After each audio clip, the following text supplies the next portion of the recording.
Hello guys, welcome. So ngayon i-check natin kung sino yung nagpapadala sa'yo ng negative vibes, okay?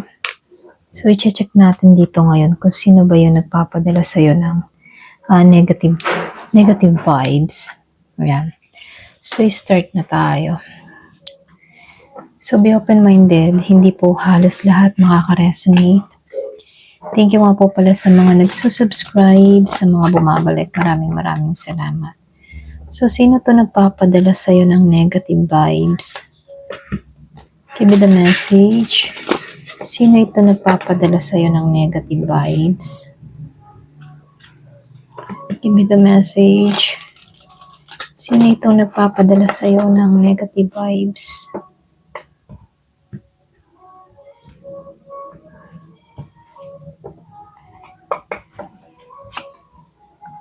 So, meron ka ditong King of Cups, upright, Four of Swords, Ace of Pentacles, upright, Eight of Swords, upright, Queen of Pentacles, reverse, The Hangman, reverse.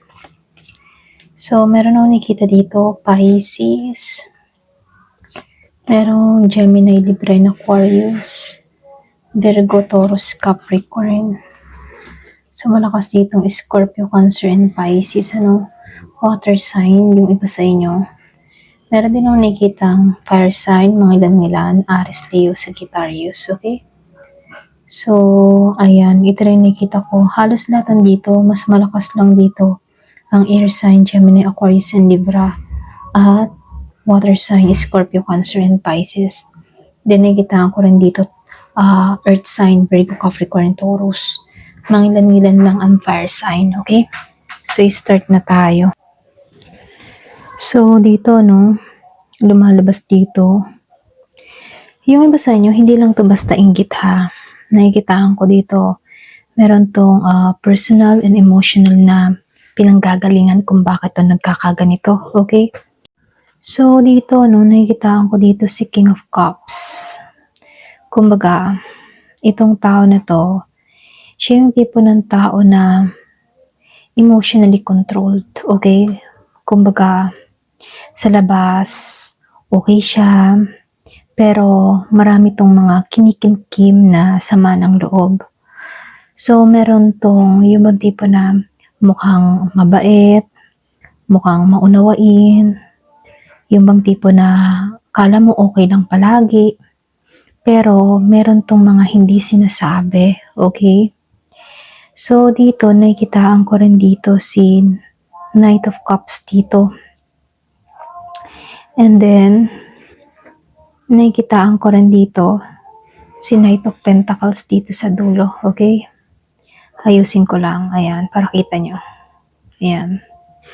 So, dito,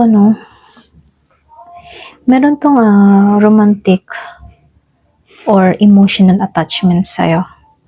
Pwedeng siya yung tipo ng tao na dati mong ka-close, or pwede rin dating friend, pwede rin dating admirer, or pwede rin kamag-anak na emotionally attached sa'yo. So, lumalabas dito, mabagal tong kumilos, pero consistent yung kanyang nararamdaman. Hindi ka niya basta matanggal sa isip niya, So, nakikitaan ko rin dito sa Ten of Cups, reverse, dito sa dulo, okay? May pagka-disappointment or pwede ring disappointment tong tao na to sa kanyang happiness, So, ibig sabihin, hindi siya totally masaya sa sarili niya, okay? Or yung buhay pamilya niya, or maging sa relasyon niya, hindi siya masaya. Meron akong nakitang para bang masakit sa kanya na mas maayos ka emotionally. Ganon yung peg ng tao na to. So, lumalabas din dito sa Queen of Pentacles reverse. Nakikitaan ko dito, very insecure, lalo na sa stability mo, okay? Maging pera man yan or self-worth mo. Puwedeng yung iba sa inyo alam mo kasi kung paano, pahalagahan yung sarili mo, alam mo kung paano gamitin yung pera mo, alam mo kung paano ka alam mo yun, marunong ka. Ito lang yung nakikita ko, magaling ka. Alam mo rin yung halaga mo, okay? So, dito 'no, may pakiramdam siya na ikaw yung may hawak ng abundance na gusto nila, okay? Para bang kita ka nila na magiging kang maayos at masagana. Nakikita nila yon, at gusto nilang mangyari din yun sa kanila. So, lumalabas din dito 'no, sa Eight of Swords. Meron kang person dito na feeling niya stuck siya habang ikaw meron ka ng bagong opportunity, okay? Meron ka ng bagong opportunity na kinakaharap, meron ka ng mga bagong pagsubok na pinatutunguhan, okay? May mga priority ka sa buhay. So, lumalabas dito, hindi kasi nila alam kung paano umusad samantalang ikaw, ang galing mo, okay? Kaya frustration yung lumalabas dito. Para bang gusto nilang tumbasan kung ano yung kakayahan mo, okay? Gusto nilang patunayan na kaya din nila yung tulad ng ginagawa mo. So, nakikitaan ko dito, meron siyang gustong mangyari, okay? Feeling stuck siya, okay? So, nakikitaan ko rin dito, no? Lumalabas dito sa Ace of Pentacles, dito, upright. Bakit siya napupunta, no? Or bakit siya sa'yo, excuse me, napunta or bakit siya nakatuon sa'yo. Kumbaga, nakikita ka niya na mas blessed ka or pwede rin nakikita ka niya na may mga blessing ka ngayon or merong pang blessing na paparating sa buhay mo. Pwedeng sa financial, family stability or long-term success. Kita ka niya ng ganun ano. Ikaw yung pinaka-reminder ng mga bagay na wala siya. Okay? Para bang nakikipagkompetensya siya na hindi naman dapat imbes na pagtuunan niya yung sarili niya kung paano siya lalago, sa'yo siya nakatuon, okay? So, nakikitaan ko rin dito sa Ace of Swords dito, no? Alam mo yung totoo, yung iba sa inyo, meron ka ng idea kung sino to. Alam mo ang kinikilos ng tao na to. Kahit hindi mo sinasabi, ramdam mo, okay? So, nakakaramdam ka. Ito lang yung nakikita ko. So, lumalabas dito, nababasag yung ilusyon kasi ikaw, pakaramdam alam mo, okay, ramdam mo. Lalo-lalo na kapag kaharap ka, nawawasak or natatanggal yung mga negative vibes na binabato sa'yo. Kumbaga, nakaharang mo din, okay? So, nakikitaan ko rin dito sa The Hangman Reverse. Meron akong nakikitang ayaw magbago. Mas pinipiling manatili siyang victim. Yung mindset kaysa mag-reflect sa ginagawa niya. Mas nagiging siyang feeling victim siya, feeling niya siya'y walang-wala or feeling niya siya yung talunan, okay? Imbes na kumilos siya ayon sa kanyang sarili, feeling niya siya yung lumalabas dito na mahina, okay? So, nakikitaan ko rin dito sa Seven of Wands Reverse. Hindi kanya kayang tapatan. Ito lang nakikita ko. Ayan, pasensya na sa tunog ng tricycle. Minsan nakakarindi yung tunog na ganun, So, nakikitaan ko rin dito sa Seven of Wands Reverse. So, lumalabas dito, hindi kanya kayang tapatan dito. Or hindi niya kayang ipagtanggol yung sarili niya dito, Kaya passive at agresibo yung kanyang atake. Energy, hindi direkta, okay? Energy yung kanyang itinataboy sa'yo, okay? So, nakikitaan ko rin dito sa Three of Cups. Kumbaga, meron akong nakikitang impluensya ng kaibigan o maliit na grupo. Pwedeng friends of friends mo rin, kaanak na nag-uusap-usapan about sa'yo, chinichika ka, yung bang malinggit lang na usapan, malinggit na chismisan lang, okay? Kumbaga, posibleng may usapan tungkol sa'yo na hindi mo alam. So, lumalabas dito, hindi naman lahat masama or sumasang-ayon dito sa tao na to. Pero may isang nagpapasimula ng negativity about sa'yo, okay? So, nakikitaan ko dito, yung nagpapadala sa'yo ng negative vibes, ano, siya yung tipo ng tao na isang emotionally close sa'yo, okay? Malapit din sa'yo. Ito lang nakikita ko. Meron siyang inggit, lungkot, unspoken feeling, okay? Yung bagang feeling na hindi niya masabi-sabi. So, hindi mo naman siya kaaway ng lantaran, ano? So, lumalabas lang dito, nasasaktan siya sa progress mo, okay? Yun. Kumbaga, hindi niya matanggap na nangunguna ka, hindi niya matanggap na malayo na yung nararating mo, okay? So, nakikitaan ko dito, malaki yung inggit sa'yo. Pero meron din ako nakikitang good news sa'yo, ha? Kumbaga, hindi kanya kayang pabagsakin dito, no? Mas malakas yung Ace of Pentacles mo kasi dito sa Ace of Pentacles, nasa iyo yung swerte. Hawak mo yung swerte, okay? Kaysa sa bigat na dinadala nila papunta sa'yo, no? Kumbaga, mas malawak yung swerte patungo sa'yo kahit may mga negative vibes. Kumbaga, yung negative vibes lang naman na pinapadala sa'yo about, yun yung chismis, okay? Kapag kasi mga negative yung mga pinag-uusapan about sa'yo, nakaka-drain ng energy, okay? Para bang may time na hindi ka makapag-focus, hindi mo alam yung gagawin mo, para bang nadidelay ka, mga ganun, ano. So, ito lang nakikita ko, no. Kahit ganun pa man, hindi ka nila dito mapapabagsak, ano, kasi nasa iyo yung swerte. So, tingnan natin, ano, kailan titigil tong mga negative vibes na to.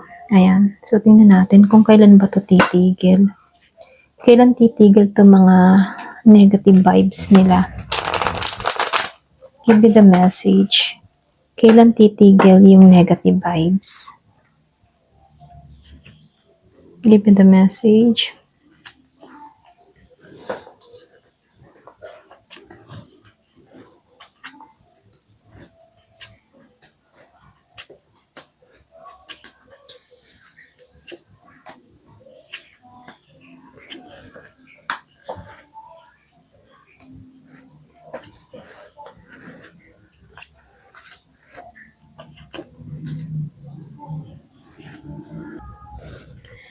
So, dito, no, nanguna agad itong si Three of Swords reverse dito. Kumbaga, nakikitaan ko dito, kung kailan to titigil, ano, nakikita ko dito, yung iba sa inyo kasi nagsisimula ka na ng healing, okay? Ibig sabihin lang nito, hindi to habang buhay na, yung bigat na pinapadala sa'yo, hindi yun habang buhay. Kumbaga, meron akong nakikitang release, okay? Or pwede rin may na-release na. Pero dahan-dahan to, hindi man to biglaan, ano. So, lumalabas din dito sa Ten of Swords, upright dito. Meron akong nakikitang isang malinaw na ending dito. Pwedeng last strike na energy nila, okay? Kapag umabot na dito, no, wala na silang lakas para magpadala pa muli sa'yo, okay? So, sinasabihan ka lang dito sa Two of Wands and the Six of Pentacles dito. Yung bang tipo na